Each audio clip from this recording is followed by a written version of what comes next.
question, si je peux me permettre, là, pour notre troisième et dernière, à la fois table ronde et discussion, c'est de regarder ce qui est derrière et pourquoi, vous le voyez là figurer sur globalement la corne de l'Afrique, et Djibouti en est une partie et autre, et finalement quels sont les enjeux à la fois géostratégiques, on voit bien qu'ils sont à la fois politiques, économiques, financiers, militaires, et plus que ça.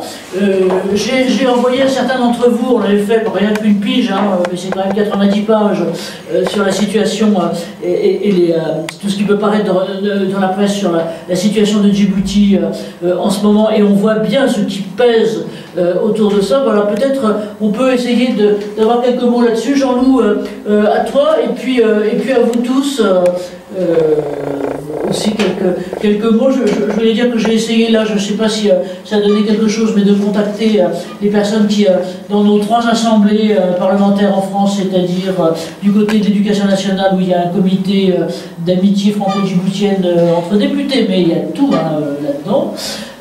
Il fut un temps, je veux dire, pardon je dis ça pour toi Elisabeth, où quand tu lançais, on avait les premières conférences de presse, 96, 17, 18 et autres là, quand même on avait 3 fidèles qui étaient Arnaud Montebourg, je les cite, François Loncle et Yvette Roudy qui étaient là pour ça. Donc voilà, il y avait le comité parlementaire, le Sénat. Alors ce qui est intéressant, c'est que, juste pour 2 mots, la représentation au Sénat, c'est pas seulement Djibouti, c'est globalement la corne de l'Afrique, donc avec une compréhension, je dirais, même dans la désignation elle-même de ce sont les enjeux, et puis aussi le comité, le CESE, le comité économique et social et environnemental sur là, c'est une commission des affaires internationales. Donc là aussi, quand on parle de faire savoir, il y a à faire savoir de ce côté-là. Jean-Loup, c'est à toi, pardon d'avoir pris quelques mots d'introduction. Oui, on n'a pas eu la fin de l'affaire de Mohamed Kadami, on ne sait pas où il en est. Vous l'avez interrompu avant qu'il ait fini. Et oui, c'est difficile, madame, quand on a 18 personnes à faire intervenir. Veuillez venir après. Dans la cour d'appel. Vos intervenants, vous leur coupez la parole. La cour d'appel, madame, de la chambre d'instruction, a levé la mise en examen de Mohamed Kadami, qui est toujours poursuivi pour 2 ou 3 faits, mais il n'est plus mis en examen. Voilà. Mais on ne peut pas, madame, pardon, mais on ne peut pas laisser parler tout le monde. Il est déjà 19h38 et on doit terminer. Mais on refera des réunions, je le dirai en conclusion. Je suis tout à fait d'accord avec cette personne qui est intervenue. Moi, j'aurais voulu entendre Mohamed Kadami. Bon. D'abord, il faut savoir que Djibouti, pour ceux qui ne le savent pas, je ne parle pas des Djiboutiens, bien sûr, mais des Européens, c'est un petit pays de 23 000 km² environ, entouré par des pays où la situation est tourmentée, disons. Le Yémen, avec une rébellion ou une résistance, l'Éthiopie, avec le conflit avec le Tigré, la Somalie, qui est en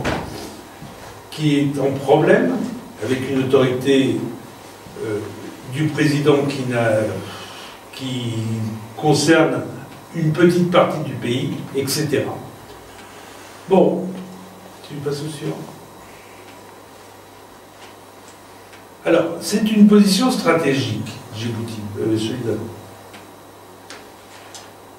C'est une position stratégique parce que de nombreux pays ont installé des bases militaires. La France, qui est l'ancienne puissance coloniale, qui a continué à avoir des troupes qui sont réduites maintenant, puisqu'on est passé de 6 000 hommes à environ 1 600. Et puis, au mois de juin 2002, les États-Unis ont demandé à avoir une base. Ils se sont installés dans un ancien camp militaire français, le camp Lemonnier. Bon, en 2010, il y a eu l'interposition des militaires qataris à l'occasion du conflit de frontières entre Djibouti et l'Érythrée. En 2011, s'est installé le Japon. Le Japon, c'est la première base à l'étranger du Japon. Il y a 600 hommes environ.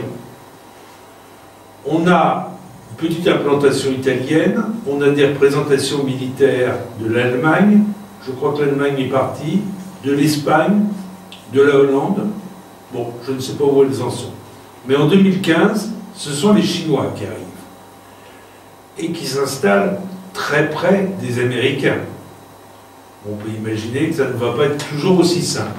Et ils ont construit une énorme base, puisqu'actuellement on parle de 1200 hommes, 1000, 1200, mais avec une capacité totale de 10 000 hommes.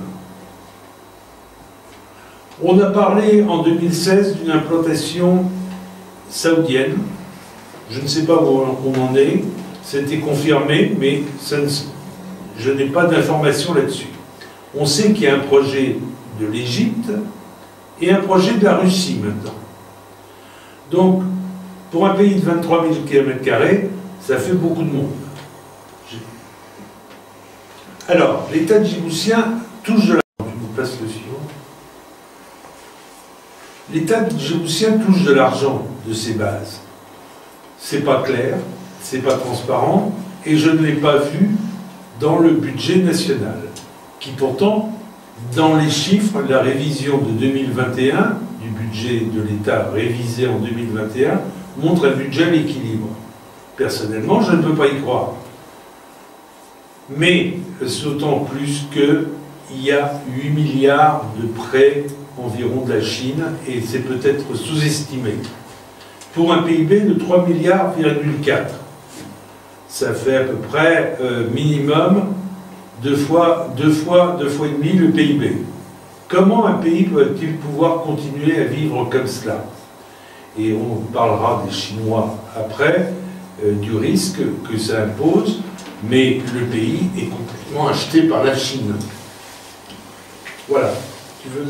Voilà, bah, je crois que sur cette partie maintenant, ça serait justement intéressant de pouvoir entendre et écouter un petit peu à la fois nos grands acteurs, donc ceux qui vivent, connaissent et sont à Djibouti, et en même temps ceux qui en sont les grands témoins externes. Qui a envie de prendre la parole? Alors justement... alors qui c'est le moi? On va bien commencer. Donc, qui sera bref. Monsieur Jean, ah oui, monsieur Jean. Surtout qu'effectivement, je t'ai coupé une partie de tes trucs, pardon, mais voilà. Vas-y Jean. C'est pas grave du tout, je veux simplement dire que Djibouti étant un port, on l'a bien compris, va voir défiler des containers parce que les Chinois ont inventé une machine moitié bulldozer et moitié grue qui déracinent avec leur motte de terre des baobabs d'Afrique, qui les mettent dans des containers pour les replanter dans le désert chinois. On imagine, quand on est arrivé à un tel degré de sophistication, qu'on est face à un phénomène dont on n'imagine pas ce que ça peut être.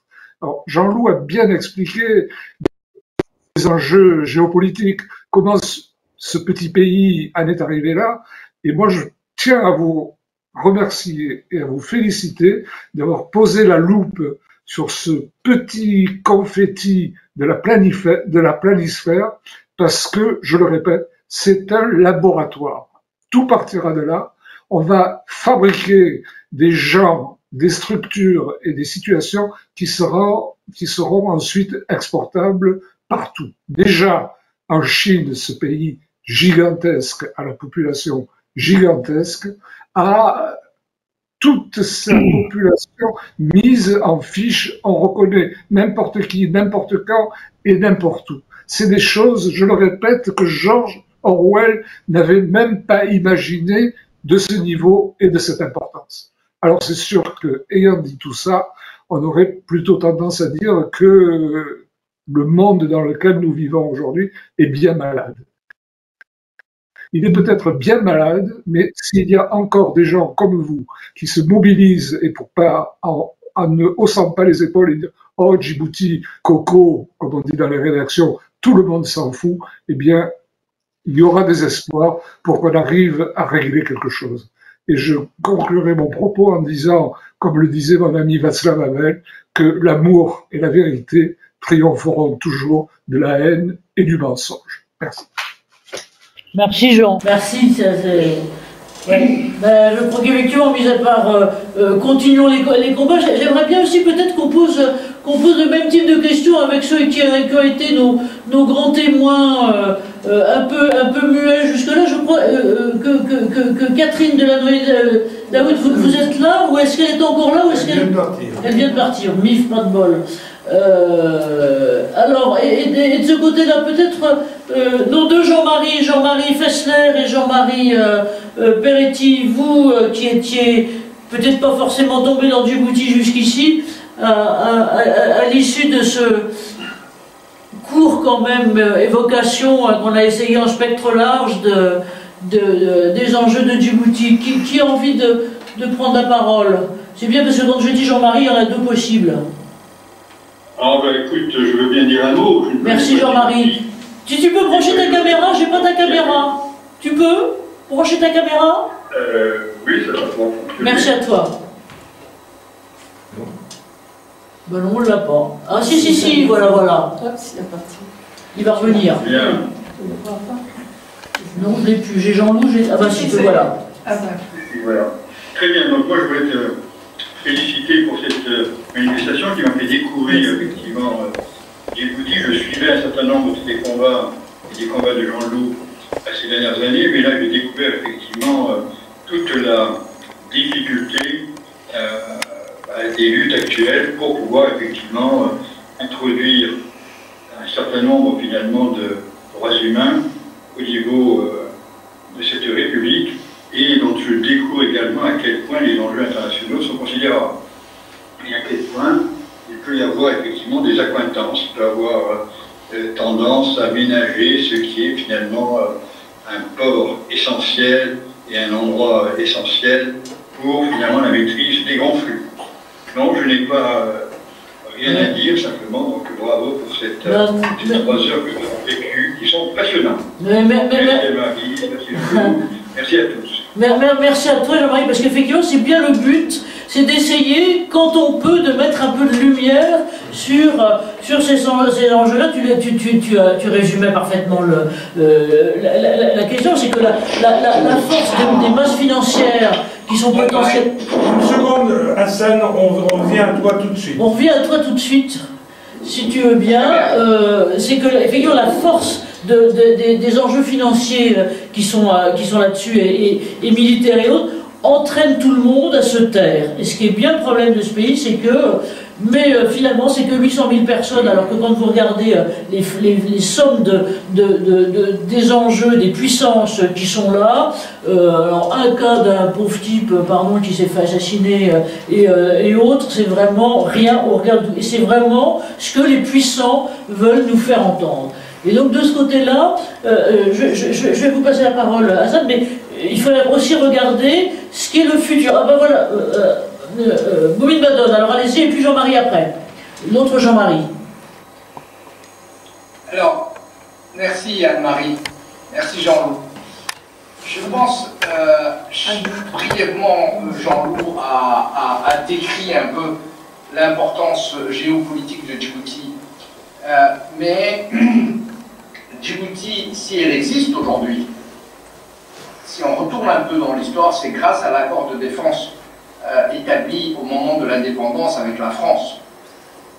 L'opération Zafir II a permis à ce petit État de tenir. Maintenant, les grosses puissances se sont intéressées parce que, ça représente, ça rentre dans le projet chinois qui est One Belt, One Road, qui s'appelle OBOR. Ce projet qui domine pratiquement 40% des flux commerciaux maritimes, la fameuse route de la soie chinoise. Et ça, Djibouti est un port capital pour ce trajet maritime. Mais en même temps, il y a de l'autre côté la partie africaine, Comesa, qui représente 500 millions. Une population de 500 millions, et donc un marché pour écouler les produits finis chinois sur le territoire, sur le continent africain. Donc, ceci permet de comprendre pourquoi j'entendais dans France Culture que la Chine a investi à peu près 14 milliards de dollars pour un pays qui a seulement 3 milliards de budget annuel. Donc, est-ce que, entre guillemets, ce pays appartient-il encore aux Djiboutiens? Je me pose la question. Et concentrer 12 km, dans 12 km² autant de bases militaires étrangères, dont de loin la plus puissante serait la base chinoise, quels sont les risques que ça représente pour l'avenir? C'est un avenir un peu, on espère toujours mieux, mais ça fait un peu peur. En tout cas, un certain. Merci de vraiment souligner ce que sont les vraies questions des équilibres, et notamment des équilibres commerciaux et des points d'entrée de ce côté-là. Jean-Marie, une question, et puis après on en viendra pendant les quelques minutes qui nous restent à l'avenir, parce que l'avenir, effectivement, il y a ce que tu dis, Jean, c'est-à-dire les questions technologiques et les questions économiques et commerciales qui sont là, mais l'avenir, c'est aussi fait, j'allais dire, d'une certaine fragilité de santé d'IOG actuellement. Alors, on réfléchit tous à ça, et puis je vous passe la parole. Jean-Marie, si vous voulez bien, Jean-Marie Fester, Jean-Marie, à vous. Très rapidement, je salue évidemment vos engagements à tous, si courageux, et ceux de l'association. Et j'aurais une question en lien avec la société civile. Quelle est au fond l'attitude actuelle des grandes organisations non gouvernementales de la société civile, et quelle est la réaction du peuple de Djibouti par rapport à tout ce qu'on a évoqué ce soir? Merci Jean-Marie. Qui veut répondre, Jean-Loup? Je peux répondre sur une chose.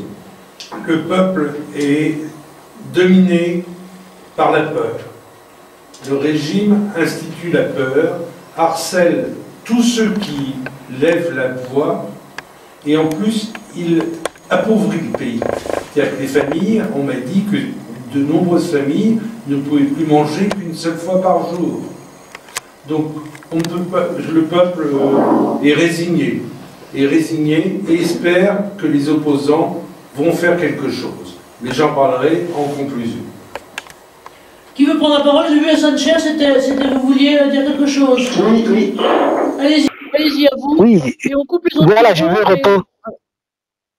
Oui, je vais répondre à la question. En fait, comme je vais un peu rajouter ce qu'a dit Jean-Michel, le peuple a tort parce que le régime utilise en fait la pauvreté forcée comme moyen de répression le plus efficace qu'il a jusqu'à maintenant réussi à faire plier. Il a réussi à faire plier le peuple grâce à la pauvreté forcée. Il a imposé la pauvreté forcée comme outil de répression.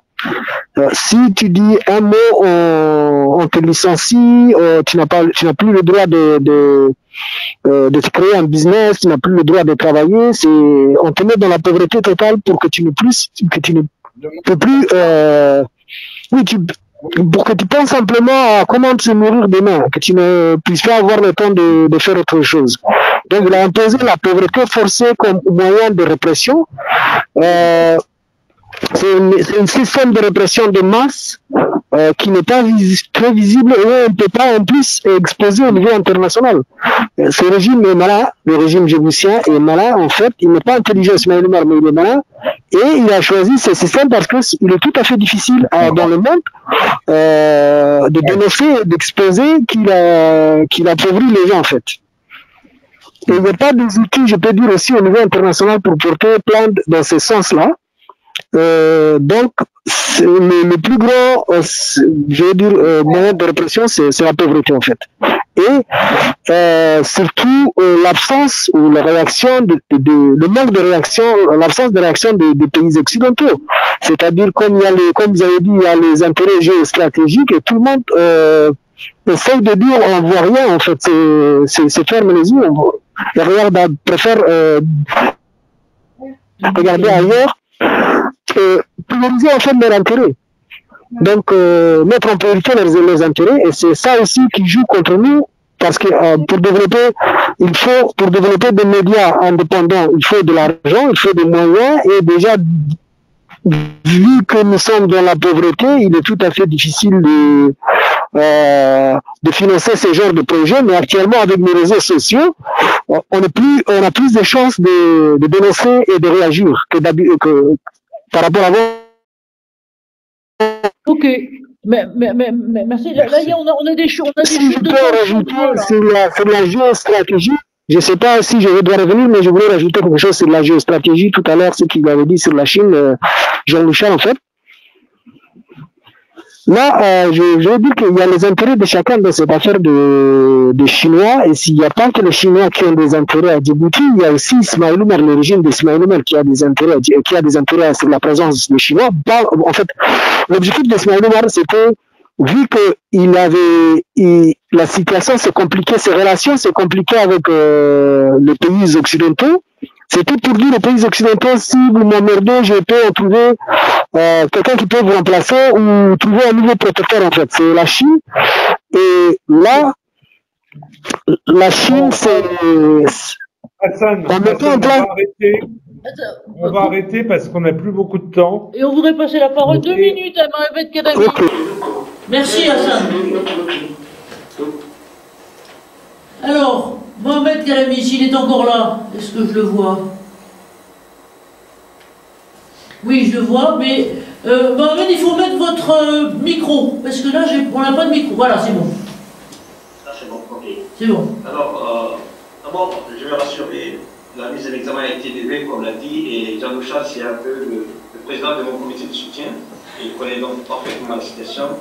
Et bien sûr, par d'autres biais, la France essaye comment dirais-je, ils veulent encore, mais sucrer, bien dire, si l'expression, me planter l'expression, mon droit d'asile, par d'autres biais, et nous en parlerons la prochaine fois, mais voilà, pour le moment, on n'est pas sorti de l'auberge. Mais par rapport à Djibouti aussi, Djibouti n'est pas sorti de l'auberge, effectivement, c'est les porte-avions multinationales et chinoises, c'est-à-dire occidentales et chinoises, c'est la porte aussi de 100 millions d'Éthiopiens. Et c'est un espace, c'est le seul espace dans cette région de cohabitation entre les appareils de Somalie et les minorités arabes. À mon avis, il faut préserver cet espace. Alors, aujourd'hui, est-ce que le danger le plus grave, ce n'est même pas la Chine, ce n'est même pas les États-Unis, ce n'est même pas les bases militaires. Le danger le plus grave aujourd'hui, c'est la situation en Éthiopie. Si l'Éthiopie est en déflagration, et on est au bord de la déflagration en Éthiopie, je vous parle en connaissance de cause parce qu'on suit jour après jour ce qui se passe là-bas. Alors, la situation de Djibouti sera intenable. Et en tout cas, en ce qui concerne nous, les Djiboutiens, c'est 800 000 habitants. Bien sûr qu'on a peur, bien sûr qu'on a été répugnés, bien sûr que beaucoup de communautés ont été marginalisées, bien sûr. Mais nous voulons préserver cet espace-là. Eh bien, merci. Chaque fois que l'occasion a été présentée, c'est-à-dire à 3 reprises, les Djiboutiens ont voté contre ce régime-là. Et c'est la raison pour laquelle aujourd'hui, on lance un appel, en tout cas, tous les gens de bonne volonté doivent se dire qu'on est à la croisée des chemins. Il faut donc essayer de trouver l'espace nécessaire pour pouvoir vraiment penser l'avenir après Brûlette et après une fois qu'il y a un consensus au niveau de la population, on pourra régler les questions de base et même les questions régionales ne dépendent pas de nous. Voilà, merci en tout cas de votre attention. Merci à vous, Mohamed, et effectivement, tu es la cité en ce moment. Jean-Loup, peut-être la conclusion, si tu veux bien. D'abord, je voudrais remercier tous nos intervenants qui ont été brillants, et remercier particulièrement Elisabeth Borel, qui a fait le déplacement pour venir chez nous, et remercier tous ceux qui ont passé 3 heures avec nous. C'est intéressant, mais je pense qu'il y a des frustrations, car chacun n'a pas pu dire tout ce qu'il aurait voulu dire. Avec Anne-Marie, on envisage de faire de nouvelles réunions, de nouvelles conférences sur des thèmes plus réduits, de façon à ce que chacun puisse exprimer tout ce qu'il veut. On vous tiendra au courant. Bon, l'avenir pour Djibouti, ça dépend de quoi? Kadami l'a dit, ça dépend de la population. Ça dépend aussi, pour moi, des opposants. Parce que les opposants devraient être les leaders. Et il faut que les opposants travaillent. Et il faut qu'ils travaillent, qu'ils soumettent des programmes, parce que la population a besoin d'avoir des gens qui lui proposent quelque chose de concret, de réaliste. Et c'est pour ça que nous avions pensé que organiser une période de transition, ce que propose la charte, est une excellente chose parce qu'elle est multiethnique, elle n'a aucune relation, aucune visée tribaliste, et c'est le danger contre la population. C'est sur quoi s'appuie le régime, diviser pour régner, diviser les Afars et les Somalis, diviser les Américains et les Chinois, etc. Et apparemment, ça marche toujours. Il faut sortir de cela. Alors, dans l'avenir, le président Guelleh est très malade. Je n'ai pas d'informations précises et je ne souhaite la mort de personne, mais on sait que ces jours pourraient être comptés.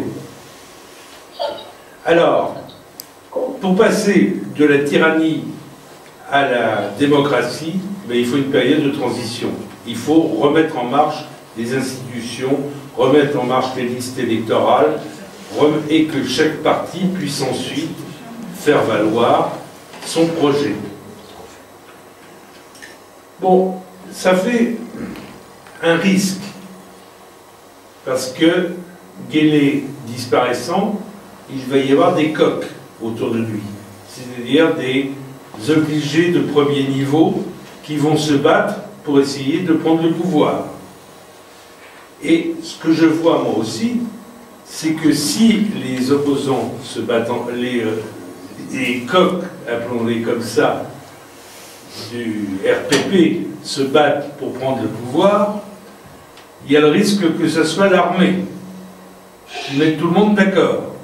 Ça s'est vu dans d'autres pays d'Afrique, et le général Zakaria n'est pas là pour rien. Ni Hassan Saïd, le patron du SDS, ni le patron de la police, etc. Il y a un risque vraiment d'une prise en main. Puis le troisième risque, c'est la Chine. Que fera la Chine?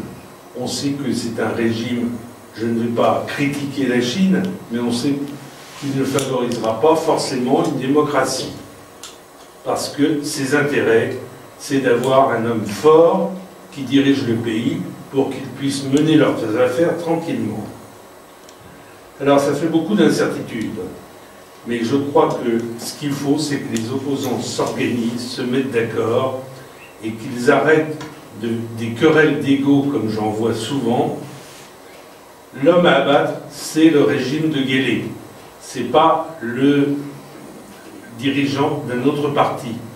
Il faut se mettre d'accord, il faut se mettre autour d'une table et produire vraiment un travail qui puisse être accepté par les Djiboutiens et qui puisse être accepté aussi par les puissances étrangères, parce que Djibouti ne peut pas faire sans l'aide des puissances étrangères. Alors, sur le plan des opposants, sur le plan des familles politiques, qu'est-ce qui nous gêne le plus aujourd'hui? Ce qui nous gêne le plus aujourd'hui, eh bien, ce sont les familles des malheureux qui sont en prison, des malheureux qui sont poursuivis par le régime. Alors, je m'explique, je comprends très bien ces familles. Elles sont terrorisées. Le régime leur dit que si on parle du cas du